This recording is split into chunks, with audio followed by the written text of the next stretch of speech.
I welcome you all to this interaction meeting of 2000 batch of IAS with Honorable President of India.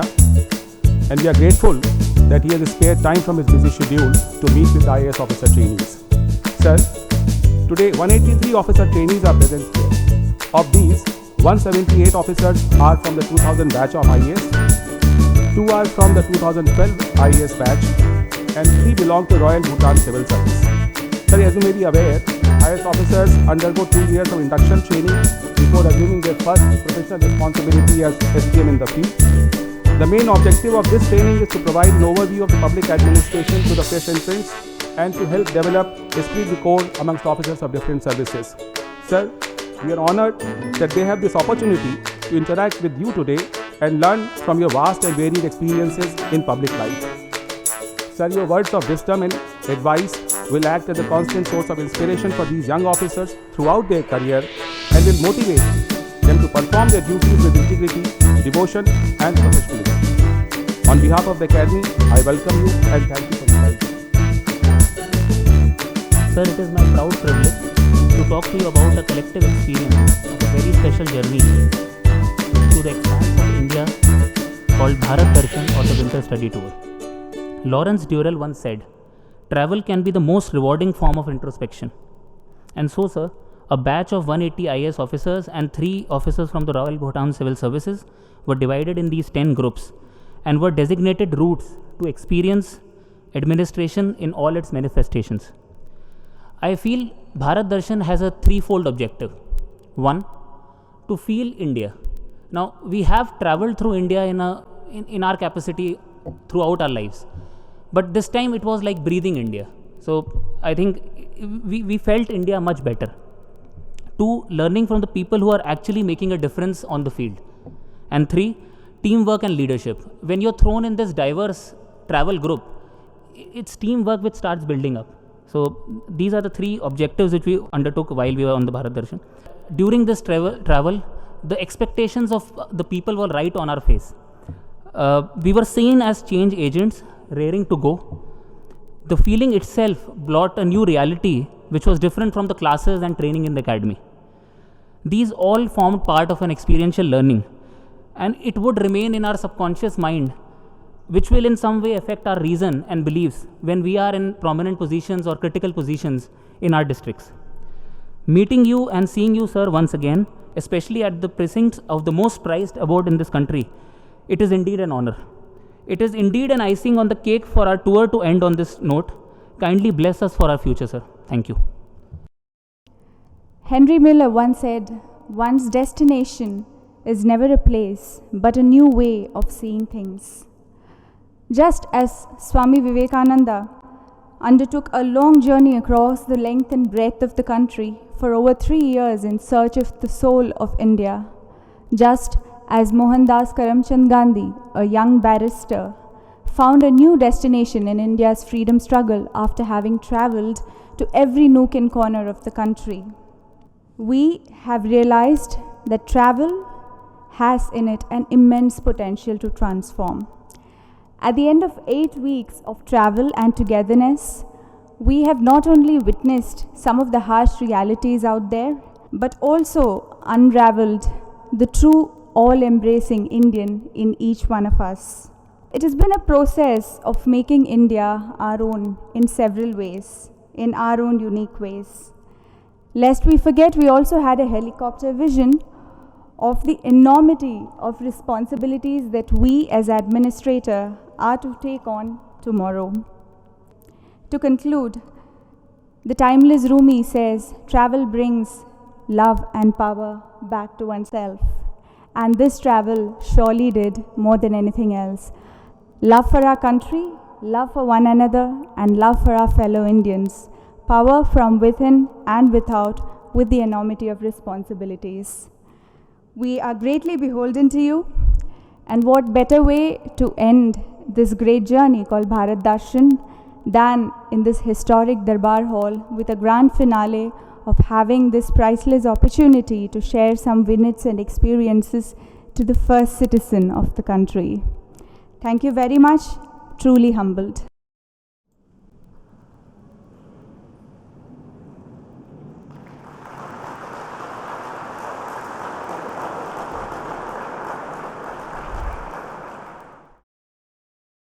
May I request the Honorable President of India, Shri Pranab Mukherjee, to address the gathering.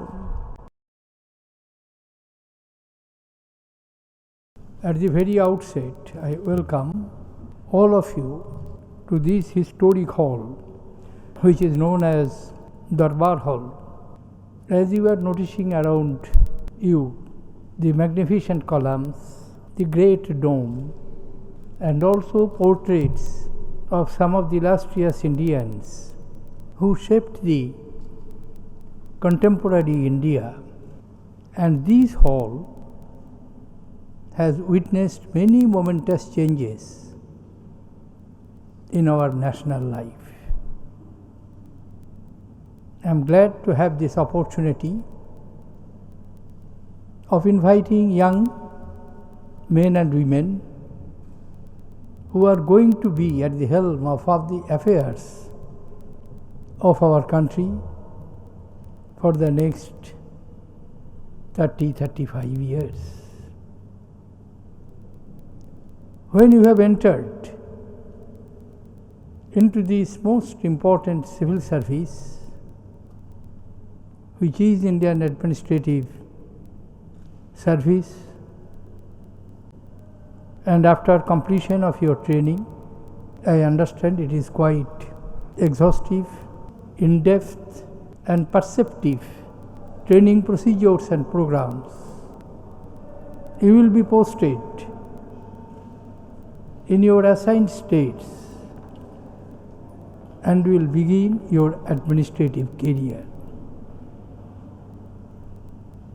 Some of you may reach at the pinnacle,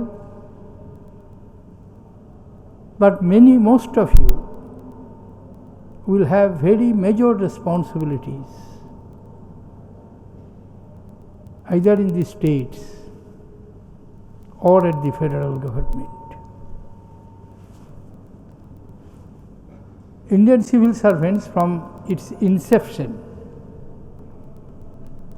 if I remember correctly,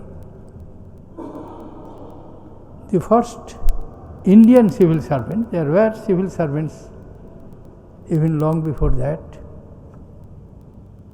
was Rabindranath Tagore's elder brother, Satyendranath.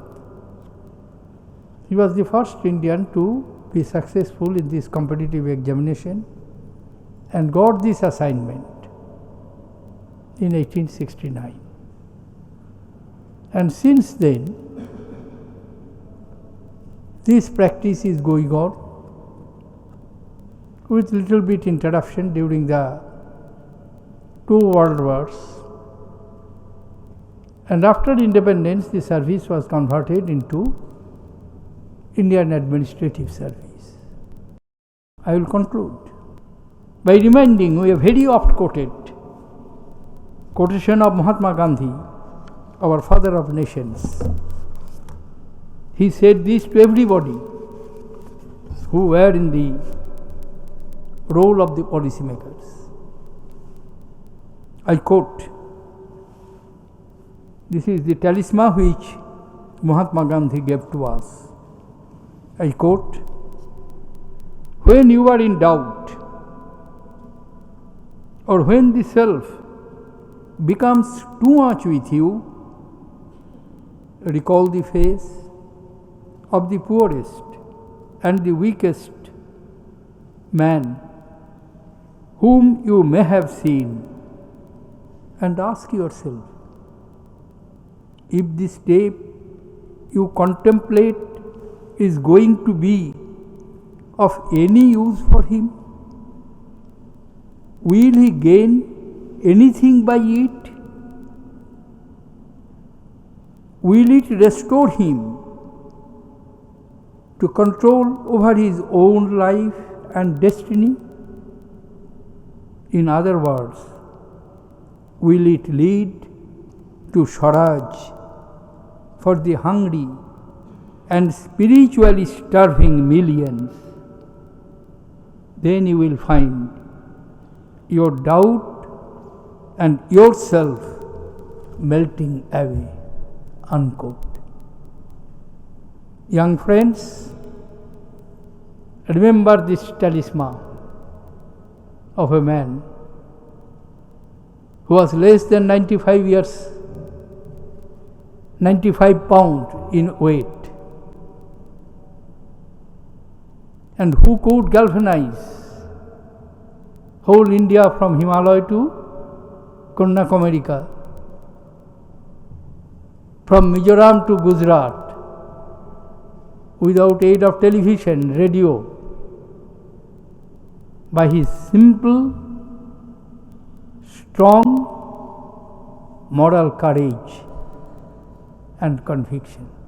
Thank you, ladies and gentlemen.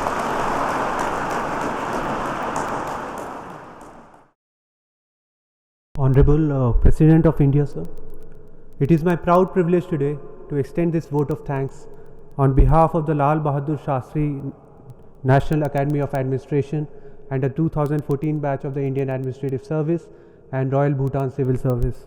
So first of all, we would thank you for taking this valuable time out of your busy schedule for us. And then we also thank you for sharing your wisdom and experiences on wide range of topics such as the transformation of Indian economy and the challenges it's going to pose us, and the very valuable advice at the end on how we should cope up. But sir, on our part, we assure you that the message which you have given to us today, and not only like in terms of the words which you have spoken to us today, but also through your actions which you have undertaken throughout your long and illustrious career in the public service, is going to be instrumental in shaping us and developing us into people's servants. And sir, in the moments of doubt which we will face during our career, I'm sure we will keep on looking at you as a source of our inspiration as our President. Thank you, sir.